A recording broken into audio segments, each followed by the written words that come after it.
Dalasan mo na. Ha? Dalas-dalasan mo. Dalas-dalasan na natin. Pwede mo sa schedule may ano. So, ang inyong pong lingkod ay na-expect na galing sa Cavite. Galing ka sa Cavite? Pero hindi po ako galing sa Cavite. Kami po ay tumira na dito sa may tinutuloyan lang kila Mang Terry. Kasi sobrang layo po ng biyahe namin. Napaka-traffic po talaga kasi ng biyahe pagka galing pa ako doon. So, parang hindi na siya blessing sa amin pag araw-araw na naubos lang yung panahon sa biyahe, no? Hindi na tayo nagiging productive. So, kailangan nating lumipat kasi mas kailangan po tayo dito sa Project 8. Gusto ko na sana umalis din eh. Kaya lang, baka nakikita ko si brother, Jim, babalik din nata. So, ganun man mga kapatid, kahit naman saan tayo, nakasama pa rin naman tayo sa pananampalataya. Kaya, kahit saan ka mapunta, basta hindi ka lumilipat ng ibang church, ay kasama ka pa rin sa pamilya ng Panginoon. Amen po? Kaya po, itong GSIS ay isang pamilya pa rin po tayo. Nagkataon lang mga kapatid na kayo ang nangasiwa sa iglesia ito. At ako'y humahanga sapagkat kahit po anong problema na dumating sa mga churches, dumadating po talaga itong mga ganito. Actually, may mga churches na rin po na pinagdati. Ganito rin, sister, parang kaunti lang din, pero ang nakakahamang nga doon, ang nakakatuwa doon mga kapatid, hindi siya nawawala. At kailangan po ang liwanag ng Panginoon sa lugar nito. Kayo po ang mapalad na ginagamit ng Panginoon. Ako'y dumadalangin na ang pagpapala ng Panginoon ay matanggap po ninyo. Parati at maging kalakasan po ninyo ang mga mensahe. Hindi lang po yung mensahe na sinasabi, kundi yung ginagawa. So ngayong umaga mga kapatid, gusto ko sana magbahagi ng sikreto sa inyo. Secret lang. Huwag niyong sasabihin sa iba daw mga kapatid. Tayo lang mga ay, narinig ko. Pag sila din, sama ko na sila sa secret. Kasi yung mga kapatid, isa na akong reform. At gusto ko maging reform din kayo, mga kapatid. Okay na po ba? Ano papakahol? Okay, mga kapatid. Hindi po ito yung reform na offshoot, mga kapatid. Hindi po ito yung reform na offshoot. Hindi po mga kapatid. Ito po ay dahil nakita ko kung paano, mula na ako po ay magsimula sa pananampalataya. Nakita ko kung paano kumilos ang Panginoon. Paano niya baguhin ang aking pamumuhay, yung aking mga paniniwala, mga kapatid, bilang isang individual. Maging isang leader po ng ating church. At gusto ko pong i-share po sa inyo ang naging proseso kung paano ni-reform ng Panginoon ang lingkod. Okay? Marami tayong mga maling pananaw at maling nakasanayan sa buhay na bawon-bawon natin bago natin tinanggap ang Panginoon. At hindi po agad, aminin po natin, hindi natin agad lahat na nababago na ayos na. Tama po ba? Meron po tayong mga struggles, meron po tayong mga challenges, meron tayong mga weaknesses na hindi natin namamalayan, hindi pa pala natin na isusuko sa ating Panginoon. At mga kapatid, ang inyong lingkod ay isang buhay na pagtotoo kung paano ang Panginoon na ipakita niya yung kanyang kabaitan. Mga kapatid, bago ako magpatuloy, ang aking pong nais ibigay sa inyo na mensahe ay pinamagatang tapat na katiwala sa mga huling araw. Naghahanda sa pagbabalik ni Kristo. Sa aklat po ng 1 Peter, binasa ko ng ating kapatid, 1 Peter 4 verse 10, kung kayo po ay may Biblia, na hawak-hawak na doon.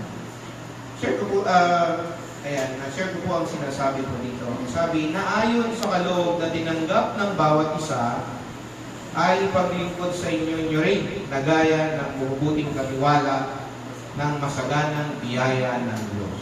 So, alam niyo na yung punto siguro ng aking mensahe ngayon, mga kapatid. Ito po ay tungkol sa pagiging tapat na katiwala.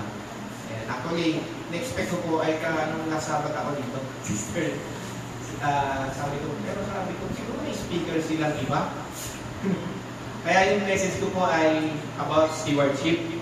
Kaya lang, nakita ko yung message kanina, ngayon pala nila ako yung na-expect. So, nung nabasa ko po yung message, actually, nag-divide na po kanina doon, tumakbo na agad ako papunta rito. Kasi, sabihin, pinapapunta ako ng Panginoon dito. Okay? At gusto ko pong i-share po sa inyo ang pag-aaral po natin ngayon. Sabi dito, sa first chapter po ng Genesis, doon po natin unang matutunghayan yung tinatawag na bilin ng Diyos tungkol sa pagiging tapat na katiwala. Ano po sabi po doon? Sa first Genesis 1 verse 26-28, balikan lang po natin yung background po ng pagiging stewardship. Sister, pagkatapos sinabi ng Diyos, ngayon likhain natin ang tao ayon sa ating larawan, ayon sa ating wangis. Sila, tao, ay mamamahala sa mga isda, sa mga ibon, sa himpapawid, at sa lahat ng hayop, maging maamo o mailap, malaki o maliit. Nilalang nga ng Diyos ang tao ayon sa kanyang larawan. Sila'y kanyang nilalang na isang lalaki at isang babae, at sila'y pinagpala niya. Sinabi niya, magpakarami kayo at punuin ninyo ng inyong mga anak at ang buong daigdig. At kayo ang mamamahala nito. Bibigyan ko kayo ng kapangyarihan sa mga isda sa tubig, sa mga ibon, sa himpapawid, at sa lahat ng mga hayop na nasa ibabaw ng lupa. So, tanungin ko po kayo mga kapatid, ano po yung ipinagkatiwala niya sa tao? Base po sa ating minasa, pinagkatiwala niya sa ating na pangalagaan po ang ating kapaligiran.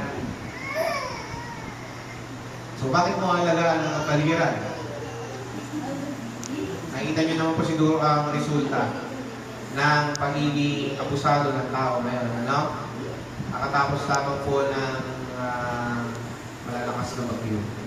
At nakita ko po yung epekto nito, Daming ang Antipolo ay binabaha niya. Grabe, Napakataas na lugar. So wala nang ligtas, brother. Dahil epekto ito ng ating pagiging abusado. Pagiging hindi tapat na katiwala. Ano pa? Yung China, Sa China, ang hindi ng kita ko doon yung bahay, parang lumulutang lang na laruan. So, kahit mataas na building, ay hindi pa rin sila ligtas, mga kapatid. So, ngayon, mga kapatid, isa sa gusto kong i-share sa inyo, yung, alam niyo mga kapatid, pwede ka rin mag-being witness, sister, na pagiging good steward pagdating sa pangangalaga ng kapaligiran. Kahit dito na lang kasi hindi naman tayo makapagtanim ng puno dito. Di ba? Semento, Hindi ko naman pwede. Pero dito mga kapatid, pwede nyo gamitin yung pagiging good steward, Sa pamamagitan ng, halimbawa, yung kapit sa akin, share ko yung sa kapit bahay, pagkakatapat kasi yung bahay doon, sister, So, di ba? Makita mo, akalat kung harapan mo, parang gusto mong idamay yung parang malinis lahat, di ba? Alam mo ginagawa niyo sa probinsya, Nadamay niyo yung yung bakuran ng kapitbahay po ninyo, yung harapan nila, di ba? At tignan niyo mga kapatid, anong epekto nun? Di ba? Parang nagiging mabait sila sa'yo. Di ba? Yung hindi ka kumakausap sa'yo, parang kakausapin ka sa pamamagitan lang. Parang kumbaga, merong magandang impression yun mga kapatid. At yung sa amin, nung sabi ko na yung mga kapatid, alam niyo mga kapatid, naging way para maging open sila sa tinatawag na sa Bible study. Ayan. So, share mo lang, Isang mo lang. konting bagay lang na magagawa mo dyan. Dito, kaya din sa harapan nyo dito. Sino ba nagmamalis there? Mga kapatid, sa mga lugar na ganyan, parang Ayos yung pwede tunog. Ayos pwede yung ka tunog. mag-share. Ayos yung tunog. Talino po kayo. Marami kayong mga maiisip na That's it. paraan na sa tingin ko ma-appreciate po ng mga kapitbahay mo natin. At pwede na pong way of magiging engagement na po natin yun sa kanila. Para makita nila na hindi lang po tayo puro salita, no? Hindi nakikita rin sa ating mga ginagawa. Ayan. At mas effective po madalas yung ginagawa natin kaysa yung sinasabi natin. Amen po ba? Ayan. So, ang Adventist, mga kapatid, nakita ko, napansin ko, no? Magaling tayo sa doctrine, tayo sa Bible study, pero kulang tayo sa action. Ano po ba? Bakit? Pansin niyo mga kapatid, kailan nagkaroon ng bayang una ng mga Adventist? Wala tayong bayang. Ano po ba? Yun ay isang iniisip ko mga kapatid, sana magkaroon, no? Magkaroon ng gantuman lang. Kasi those are talagang helpless people and you are telling them, and you're not only telling them, but you are letting them experience that God loves them. You know? Ay yung mga feeling natin, pag isang pakain natin, isang lang yun. Pagkatapos mo, may magpapakain pa kaya sa kanila? Wala na, di ba? So, anyway, segue lang yung mga kapatid. So, ngayon, mga kapatid, ay yan po yung mga avenue kung paano pa tayo maging tapat na. Yung pagiging tapat ng katiwala natin, mga kapatid, ay isa ng paraan para tayo ay makapagdala ng kaluluwa sa Panginoon. Kasi nakikita sa atin. Nakikita sa mga gawa natin. Amen? So mga kapatid, ngayon, ang tanong ko is, ano bang connection nito sa pagbabalik na natin ng Panginoon? So, siyempre, kanina, makikilala nila ang Panginoon. Pero, gusto kong tanongin natin mga kapatid ngayon ng ating mga sarili. Ano nga ba connection ng pagbabalik ni Kristo sa pagiging tapat na katiwala sa huling kapanahunan? Okay, ano bang kondisyon ngayon? Ano ba ang kondisyon ng sanlibutan sa huling kapanahunan? So, ang aklat po ni Timoteo, ang sabi po doon, ay, but know this, that in the last days, sa huling kapanahunan, critical times are to deal with will be here. Bakit? Because men will be lovers of themselves. Ang mga tao ay maibigin sa kanilang sarili. Pangalawa, lovers of money. Pagmahal sa salapi, mukhang pera. Pagmahal sa pera. Ayan, sabi pa, mayayabang. No? Mga mapagmataas. At ano ba yung blasphemers? Hindi na nga sila natatama na yun kung paano sila magsalita ng laban sa Diyos. I don't believe in God. I don't believe that God exists. Marami po ngayon ang tahimik lang, mga kapatid, pero in their hearts, they don't believe that God exists. But most of the people that are open ay yung nasa ibang bansa, no? Kahit nga sila, pagka nag-preach ka ngayon sa sidewalk, no? Kasi sabi na parang you are invading my privacy. No? Tama ba, brother? Sa tingin mo, nakikita nyo ito, no? Na mayroong nag-preach pero galit sa kanila yung mga tao na nakikinig kasi hindi sila naniniwala na may Diyos. Ano pa? Sabi dito, ito pa. Sa tingin ko, di na natin kailangan umalis dito sa Pilipinas. Dito sa Manila, no? Because people will be disobedient to parents. Masuwayin sa kanilang mga magulang, unthankful. Hindi marunong magpasalamat, disloyal. No? Mga akala mo, kakampi mo, akala mo, kaibigan mo, pero pagka hindi ka nakarap, sinisiraan ka na. Having no natural affection, not open to any agreement, slanderers, without self-control, no, mababangis, walang pag-ibig, at ang sabi nito, sila ay matitigas ang ulo. At mas mahal nila yung lovers of pleasures rather than lovers of God. At ito pa yung nakakatakot, brother, no? Meron silang mukhang makadiyos, no? Having the appearance of godliness, but proving false. Proving false to its power. Tinatanggihan nila ang kapangyarihan nito. So ito yung mga tinatawag nating banal na aso. Santong kabayo. Ano mo ba? Alam mo, madasalin, religyoso, pero yung kanila namang paraan ng pamumuhay ay iba ang ipinapakita. Ganyan po, kapag ganyan po ang nakita ninyo, yan po ay araw ng huling panahon ng present po pala ito. Ngayon, nakita mo mga kapatid, present na ito ngayon. Sa lesson po natin, sabi nga doon, ay hindi nalilipas ang lahing ito. Sabi ko sa ating lesson. Kung may, alam mo, naging speaker dito si Pastor Perdon kung nakaraan, no? Ganun lesson niya.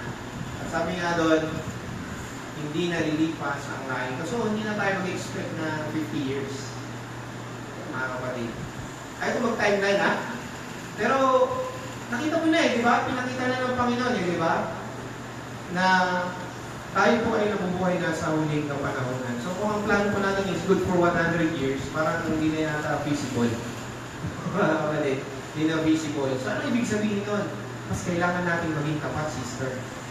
Mas kailangan natin mas maging mapuspos sa ating relasyon sa ating Panginoon. At seryosohin natin yung pagiging katiwala niya.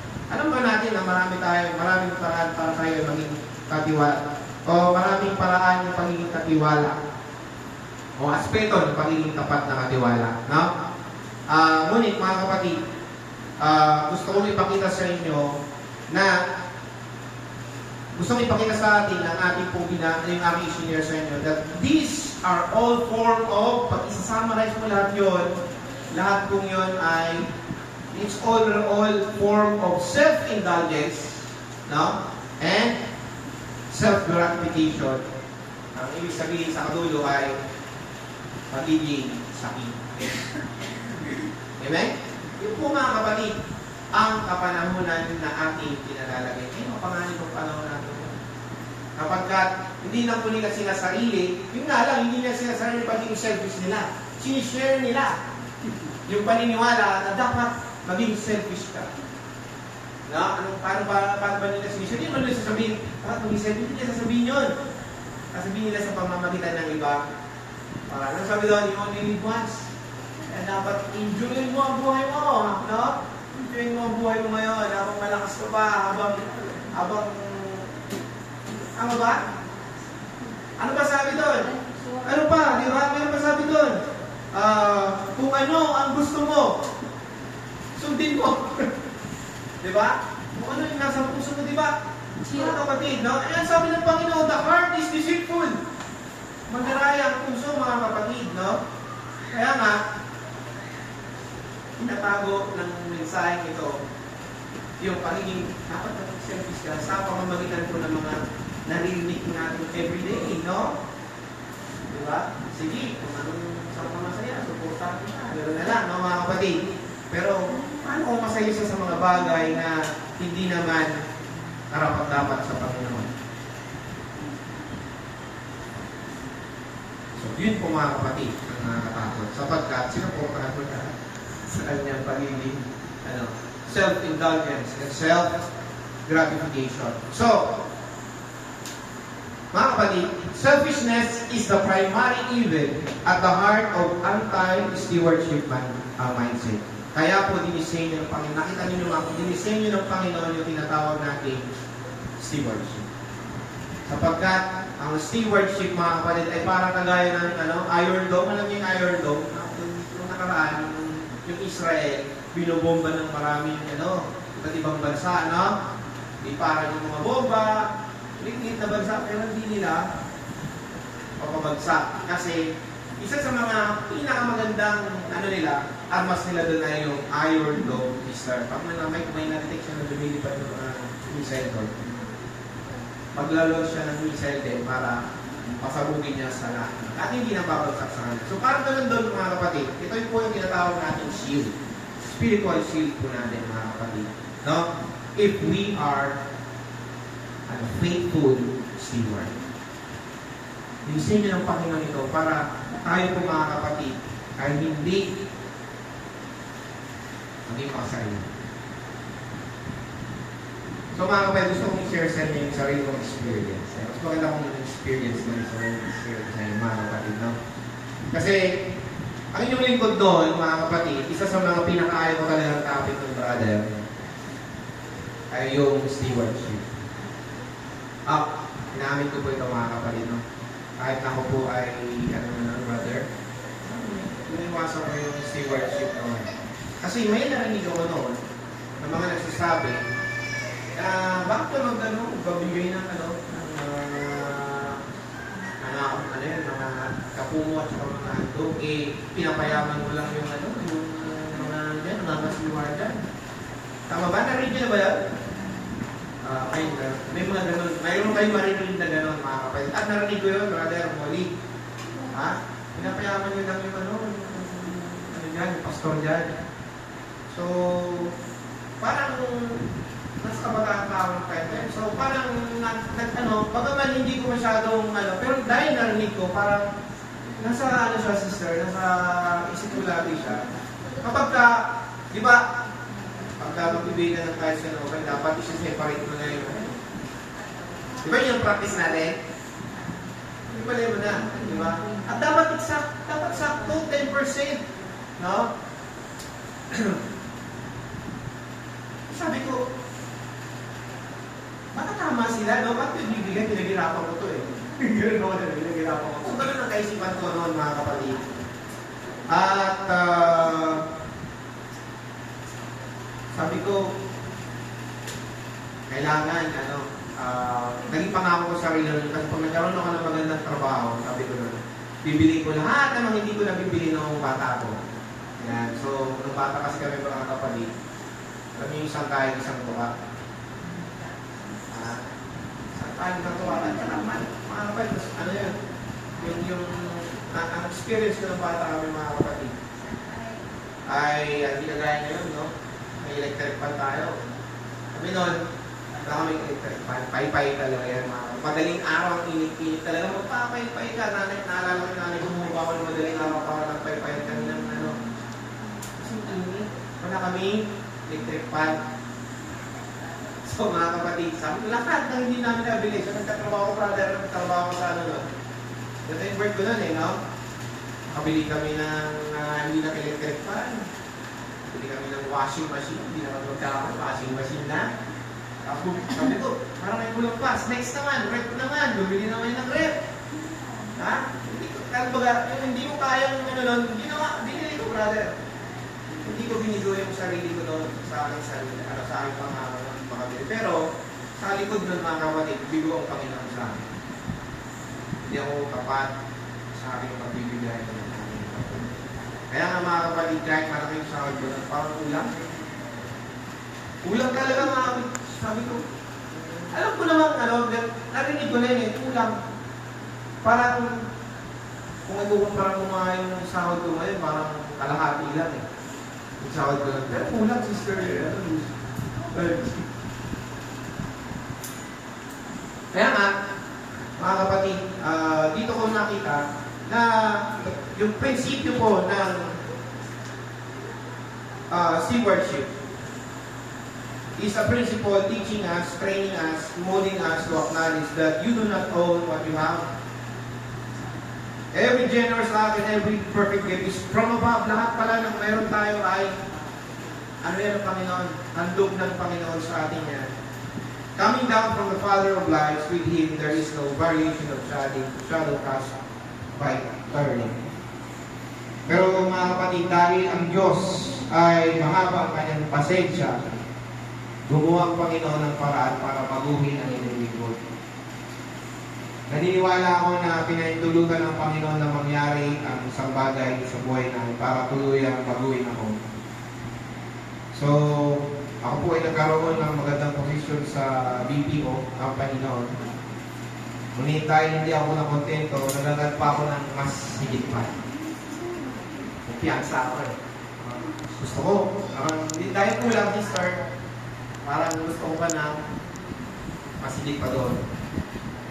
Kaya, alam nyo, ganun pala kapag hindi ka nagtatapat. Kung titignan ko ngayon, ang laki na pala, ayun mga kapit, ang laki na pala ng sahod ko noon. Pero, kulang. Kaya natukso ko ako na umalis sa kumpanya. Resign ako, tax na loob ko. Resign ako, brother. Tapos, kasi naniniwala ako na mas maging-hawa pa ang aming buhay kung ako ay susubok sa tinatawag namin ibang paraan para pumunta ng pera. Yung grab, bro, ay nag-grab ako nun. Kasi sabi nila, malakas kumita ako. Noong time nila talaga malakas kumita, mga kapatid. Yung sabi nila, malakas yung gamit may Uber, kasi may Grab. So, umalis ako mga kapatid. At nakakuha ko ng sasakyan. At dito, hindi ko may pinakita na pinakita hindi ko binigo ang aking sarili. Kaya, mga kapatid, natuwa ako sa aking kinikita naman. Pero, mahal tayo ng Panginoon. Nangyari ang isang bagay, nagdudulog sa aking maling paniniwala. Ayan. Mga kapatid, dumating po ang COVID-19. Hindi ko alam kung kayo po ay napektuhan din ito. Yung iba kumita yung COVID-19. Pero ang inyong lingkod mga kapatid, sa po ako sa napektuhan at nalugmok sa matinding kahirapan. Mahaba ang kwento pero kaisiin ko lang mga kapatid. Yung bahay na matagal namin inulugan sa Bulacan, brother, na-event ako yun. Nag-ipura lang namin. Na-event ako yun. Tapos, yung sasakyan ko po ay na-event ako namin. Kasi hindi kami kagad pinabiyahin mo. So, kukunin na lang yung sasakyan sa'yo pag hindi na nahulugan eh. Ano po? Na-event ako namin mga kapatid. Pero mabuti ang Panginoon kasi nakabili naman mabait. Kasi yung puso na yung tinatap-tap yung sasakyan eh. Pag kaya binili, no? Sa takbuhan ka na. Pero mabait naman mga kapatid. Hindi pa rin naman tayo binabayaan ng Panginoon. Kaya na lang naman nangyari. Kaya, ang inyong lingkod mga kapatid ay sumubok na ng ibang anak buhay. Nag-apply ako nun ulit ng call center pero hindi ako basta-basta matanggap kasi gusto ko yung walang Sabado eh. Eh mahirap naman pag sasahod ka ng malaki tapos ano ka naman, hindi ka naman makapagtapat sa Panginoon. So, andun yung isip ko na gusto ko, sabi ko na, makapagpapunod ng trabaho pero hindi ang hirap eh. Experience na ako, pero hindi ako makahanap ng trabaho na mayroong libre yung Sabado, mga kapatid. So how much more pala yung mga walang experience, no? Pero gano'n pa man mga kapatid, hindi ko alam baka yun ay lesson sa akin ng Panginoon, no? So hindi po ako nakapagpatuloy na magtrabaho ulit sa BPO. Kaya ako ng ibang trabaho. Nakita niyo po yung helmet ko siguro, no? May angkas, may minsan naging grab yan. Minsan naging lalamog yan. Lahat po yan sinubukan ko mga kapatid. At doon ko literal na naranasan ng hirap mga kapatid. Bakit? Kasi ulan at init mga kapatid dadaanan po namin. At kikita ka lang. Alam nyo yung mga kapatid, yung init hindi ng init sobra. Nakapansin ko nun mga kapatid, 12 hours na ako nagbabiyahe. Tapos ang matitira lang sa kita ko ay 700. Ang gagas ko pa rin ng 300. Magkano lang matitira? 400. Mga kapatid. So, kasi babalik pa kami ng Cavite, bro. So, itira ko kung naranasan yun. Marami akong sinubukan, mga kapatid. Nagtinda na rin ako dyan ng pares. Yun sa may ano. Pero ayoko magtinda kasi nung maraming taba. Tapos, dito ba kasi kung nagluluto ng pares, madaming baking. Ayoko naman gawin yun sa sa niluluto ko. Siyempre, ayaw nila lang mo ng baking. So, nalugi. Nalugi ba? Ayaw nila eh. Siyempre, kunin ko sa ibang paraan yun, di ba? Ay, wala eh. Kaya parang ay hindi ko kaya na ipakain sa kanila yung alam kong hindi naman pagkain. No? At makakasira sa kanila kalusugan. So, kumbaga nandun pa rin yung ano ng Panginoon. So, yun po mga kapatid, lahat yun, nasubukan na ninyong lingkod. Hanggang sa, pero hindi pa rin ako, ano bro, hindi pa rin ako, hindi pa rin ako nagtatapat. Pero nung nagtatapat, hindi madala-dala. Pero mga kapatid, maganda ng Panginoon kasi doon sa moment na yun, mga kapatid, ay minsan nakatin po ako na tinatawag na umatin po ako sa isang stewardship training. Ito po yung, hindi ko alam kung nakasama ko doon bro sa Pampanga. Doon ko naintindihan mga kapatid yung doon ko naintindihan yung pagiging tapat na katiwala. Ito po sa Pampanga. So dito na naging proxy na actually ako doon eh. Si brother, kasi brother Troy dapat yung natin doon. Pero naging proxy po ako doon. At ako po yung umattend bilang ako po yung elder. So dito ko po narinig yung message ni Pastor Stabilio. Yung ating president sa CPLM. CPLM. Kasi wala yung CNC. Diba? Sana ngayon yung president doon. Pero siya po yung stewardship leader po sa ating conference sa union. Na ikaw po pala mga kapatid sa ngayon sa paliwanag na ay pagkuha, paano nila kuhain yung ikapo na? Ang ikapo mga kapatid, narinig ko sa iba, paniniwala nila yung dapat yung best. Pero ang ikapo pala mga kapatid, kapag nakukunin nila, Brother Jim, yung mga tupa, di ba yung mga livestock, papipilahin nila yan.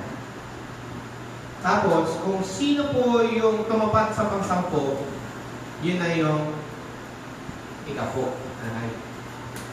At kung yung tumapat na yun, pilay, bulag, sabi nila yung may iling siya. Ikapo po yun. Yun po ang prinsipyo ng ikapo. Pero, yung handog po ay iba. Hindi mo pwedeng ibigay yung may kapintasan. So, sabi ko, mas malalim yung naging paliwanag po doon ng ating, mga nag-lead. At meron isang kapatid na nag-share ng kanyang experience, COVID po ito nangyari. Sabi niya, yung price wala siyang problema. Pero yung offering niya nagkaroon ng problema. Kasi hindi niya kaya ibigay brother yung ano.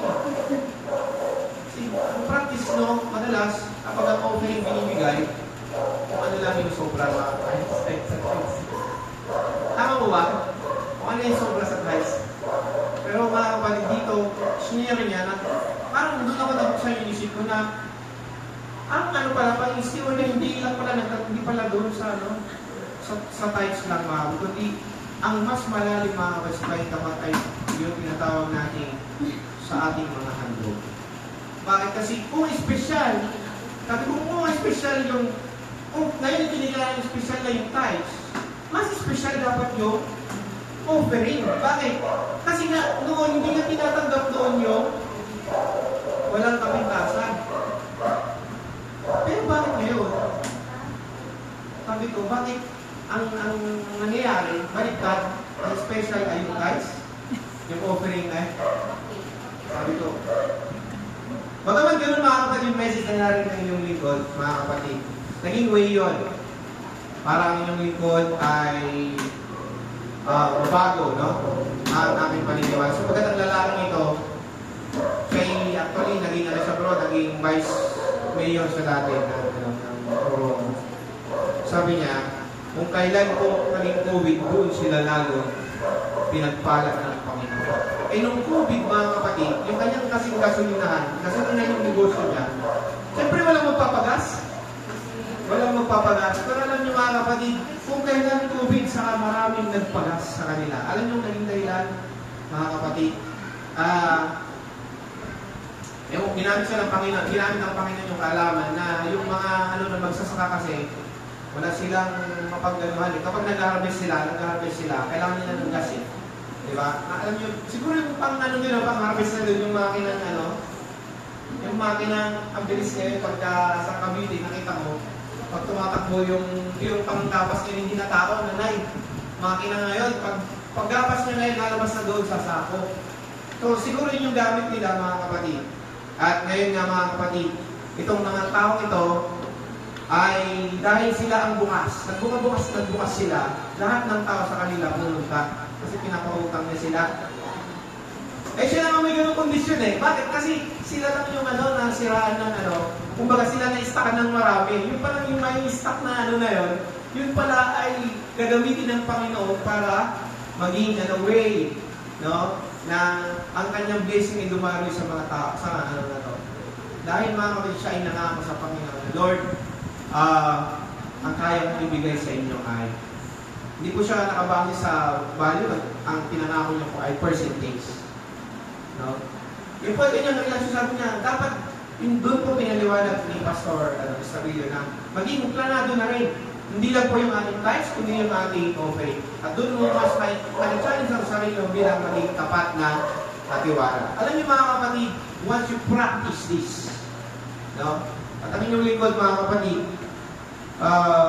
dito ko nakita na totoo ang kanyang pangako, inyong lingkod. Sapagkat, bagaman naging struggle ko mga kapatid, naging struggle ko po ito, pero nung aking matutunan, itong itinurong ito mga kapatid, at naging practice ng inyong lingkod, na hindi lamang po yung tithes, kundi maging yung offering. Kahit COVID doon, brother, ang pagkatapos ng COVID, wala akong trabaho, nasa Cavite. Ang hirap mag-apply doon. Lalo na, kasi yung mga taga doon pa lang, ang dami nang nag-apply. Tambak na yung papel. Pero ang inyong lingkod, mga kapatid, so, dahil po doon mga kapatid, ang inyong lingkod ay kumbaga sumubok ng ibang paraan. Pero may ginamit ang Panginoon kahit na kami po ay walang masyadong permanente trabaho. Brother, Molly. Hindi ko alam, may tao ginamit ang Panginoon para magbigay ng sa inyong lingkod ng allowance. Sabi mo, 5,000 every month. Hindi ko makilala yung tao yun. So, yun ang gusto ko lang i-share po sa inyo. Alam ko, meron din kayong mga sariling karanasan na siguro mas matitindi pa. Pero dito lang po mga kapatid, nice kong i-share ko po sa inyo kung paano ang Panginoon ay tapat sa kanyang mga pangako. At alam ko, magiging discouragement sa atin yung mga experiences na nakikita natin ngayon sa ating kapaligiran. Pero wag sana natin itong kung tayo mapanghinaan, kundi pakinggan natin, hanapin natin Panginoon, kumbaga, sampalatayanan natin na ang pangako ng Panginoon ay tapat at tutuparin niya ang kanyang. So mga kapatid, pagpalain kayong lahat at patuloy na dumaloy ang pagpapala sa iglesia. Amen.